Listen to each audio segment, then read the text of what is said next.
Scott. I talked with Brett about it, but I wanted to throw it back over to you. We've talked NIL. We've talked a lot of other things around the money that's needed to be a competitive program in a lot of different sports.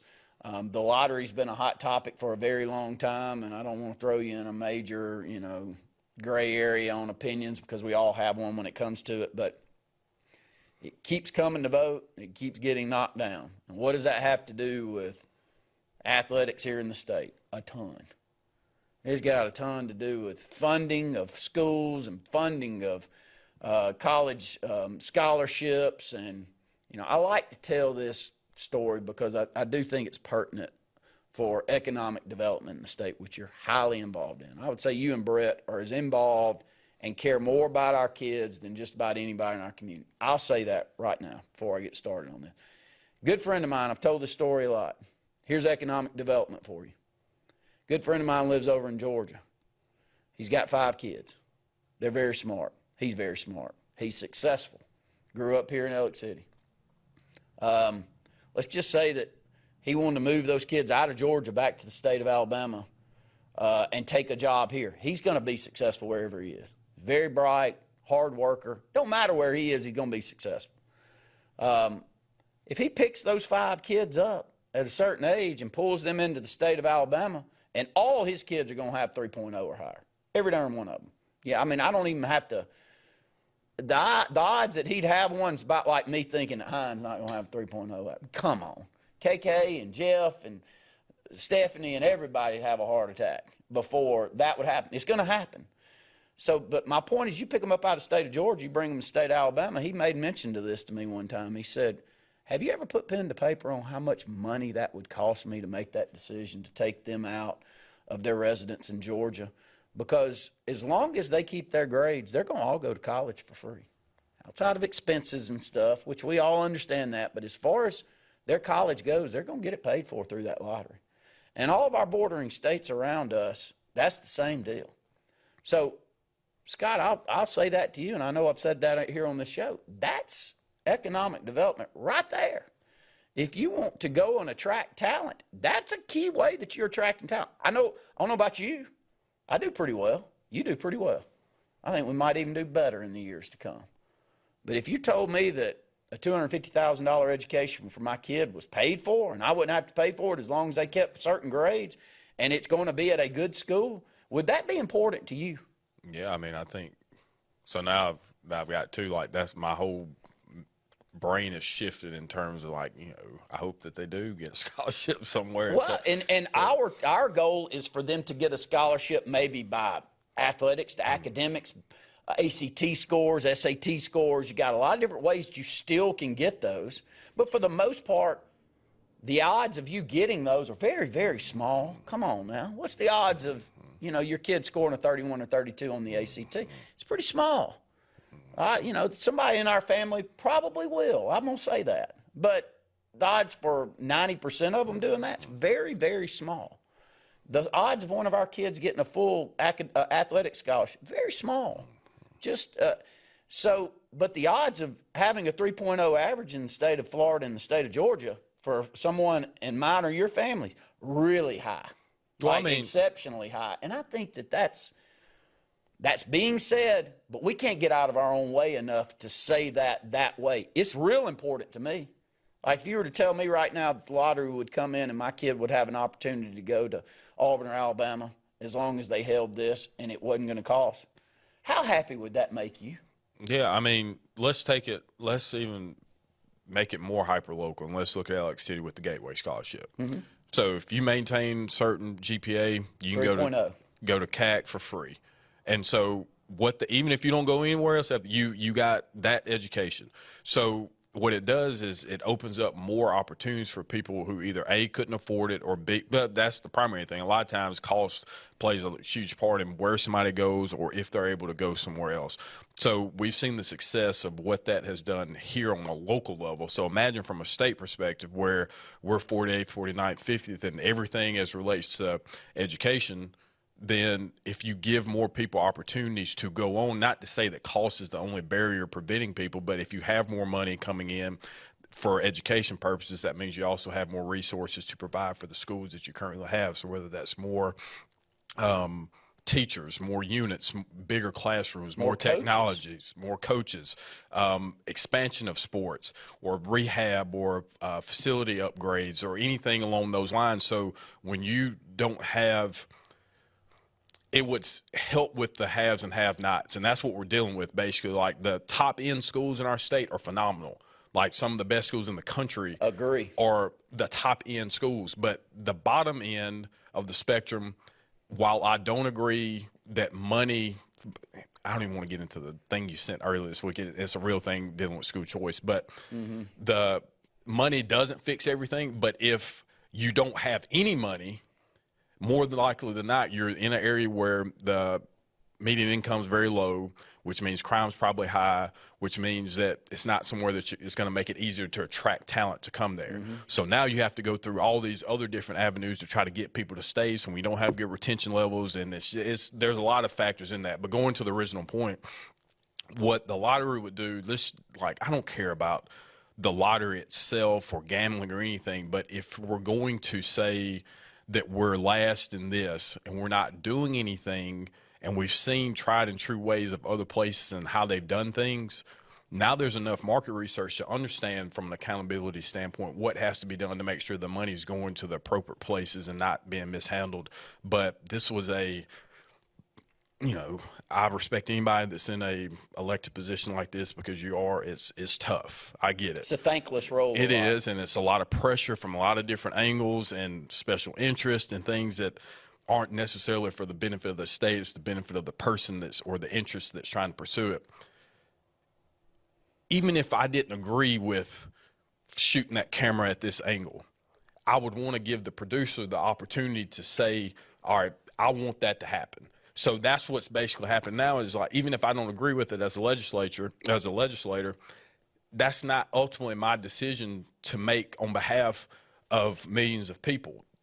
The voter should have an opportunity to say whether or not they want it. And so what has happened this session, and what has always happened, is that you have people with different interests, and so they can't get on board with it. And so there's no such thing as a clean lottery, but there's none of that. So if you don't agree with gambling, then you're never going to be on board with whatever piece of legislation comes on. But your disdain or disagreement for gambling shouldn't prevent the voter from having the opportunity to do it. So that's basically my whole premise of it is, I can see where somebody could say just morally, I can't get on board with it. That's fine. But you weren't sent there necessarily. There is a more aspect of the job an elected official does, but you aren't being sent there to legislate morality. You're being sent there to do what's best for the state. And so if you see everyone else around you has done it and it's made their even Mississippi, and that's terrible to say, and it's no knock. I'm not knocking Mississippi, but forever, Alabama and Mississippi have been at the bottom of everything. And so we're seeing that Mississippi even is being a little more, I don't want to use the term progressive because it could be misconstrued there, but they're doing things differently because they have to. And so here, like, we have such a strong, like, there are a lot of positive things happening. Like, you're going to see over the next 10, 20 years where, because of what's happening with our military bases and the type of technology and the interactions we have there, there's a mecca, or there's a large influx of money that will be coming in here, high-paying jobs, high-wealth positions. But if I can't get somebody to move here because our schools aren't where they should be, and it's because we don't have the appropriate funding or the appropriate resources or the appropriate people necessary to make sure these programs get off of the ground the way they should, then it's going to make it hard to come here. So Meta coming to Montgomery is going to be great, but none of them are going to send their kids to public schools. They're all going to private schools. So how does bringing that in there, how does that help your workworkforce moving forward? I know I just went on a whole different thing there. This is all very important to athletics. And the things that we are on this program to talk about, and the things that we're positive on, which we talk Auburn, Alabama. We're high school. We love high school athletics in this state. And we try to support it and embrace it as much and talk about it more than anyone. And we're proud that we talk about it and, make more posts and have more social media interaction than anyone in this state when it comes to high school sports. It isn't close. You can go look and find it. I can go ahead and give you the answer. It's a no. We're doing more than anyone else at that. But what you just said is key. There's too many that are falling to the wayside, and there's not enough answers on how you're going to fix it. If you've got an answer on how you're going to get funding outside of that 10 miles on the coast to fund a lot of these things, I'm all ears. Problem with this state's we don't really have those type of answers. We don't have answers to me and you that go, you know what, I'd love to make sure that my kids hold a certain grade point average, and I'd love for them to get a free college education and continue to help our family and, generations upon generations in Scott's family that's got college degrees that are doing exceptionally well. I want to continue that. But I'd like for you to help me by me helping you by, providing a good quality kid that's going to come into the community and do great things. But it's frustrating, dude. I mean, you just. I know. I went on a lot, and I do. But you did it a lot better than most can do that. I think that we're at a point where when you're in an elected position, you are responsible for your district, and that's who you're there to represent. But sometimes the overall, what's best for the good of everyone. So if I'm a legislator in Birmingham compared to a legislator in Sumter County, my needs are a lot different. Or if I'm in Selma compared to if I'm in Fairhope, my issues are a little different than yours. So you saying no your area may not need it. But my kids are struggling. And so I'm a strong proponent of public schools, and I always will be, because I know what they can do for people and how that elevates societal change. But sometimes you're just in an area where I don't want to send my kids to school there, and I'm sorry for saying that, but I wouldn't want to send my kid to a certain place. If I lived in certain areas, I probably would have to go to a private school, but I shouldn't have to be forced to make that decision. So as leaders, why would you not want to make sure? Because we're talking about Montgomery, we're talking about Meta. Yeah, that tax increase or property tax increase that went through 2 or 3 years ago in Montgomery, it was pushed by the business community. You know why? Because they understood that our future workers are coming from this work or from this system of kids here. And if we don't invest in them, those are the people that we're going to be looking for to work. And when you already have a depleted workforce, when it's watered down with people who are not as educated or not as properly trained to do some of the jobs that you're doing, then we can't recruit. So the school portion of it is not, the athletic side is just, it's understood how that plays a part in it. But from an academic standpoint, we're hurting, which means these communities are going to continue to hurt. So when you look at over the last 25, 30 years, what's happened in Montgomery, that's sad to see that some of your premier schools in the state, like a Robert, I don't know what they're called now, but Percy Julian and all, those schools were premier. And now you wouldn't send your kid to school there. And so that's tough to say. So when you have, and then it becomes, just being honest, it becomes very concentrated in certain races as well that happen. So 99% of public school participants or enrollees in Montgomery are black. And so that you can't have that happen in a community like that, especially when it's the capital city of the state. So anyway, going back to the original point about athletics, having a lottery does a lot of things, but because of the lack of opportunity that some of these places have, you're stuck. So athletics is an only way that you can do it. Brett sent something this morning that's been floating around TikTok and other places, but Ben Russell's building a new school, but that school in Gulf Shores, you're not going to find anything better than that. You know what that's going to do is, shoot, I'm moving there. And they're already. We just had this talk.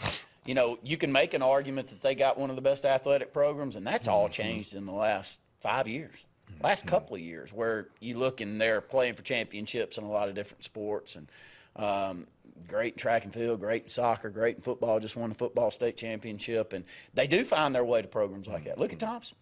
You throw money. You may say throwing money at the problem doesn't help, but sometimes it sure does. It doesn't hurt. No, I can assure you it helps a little bit.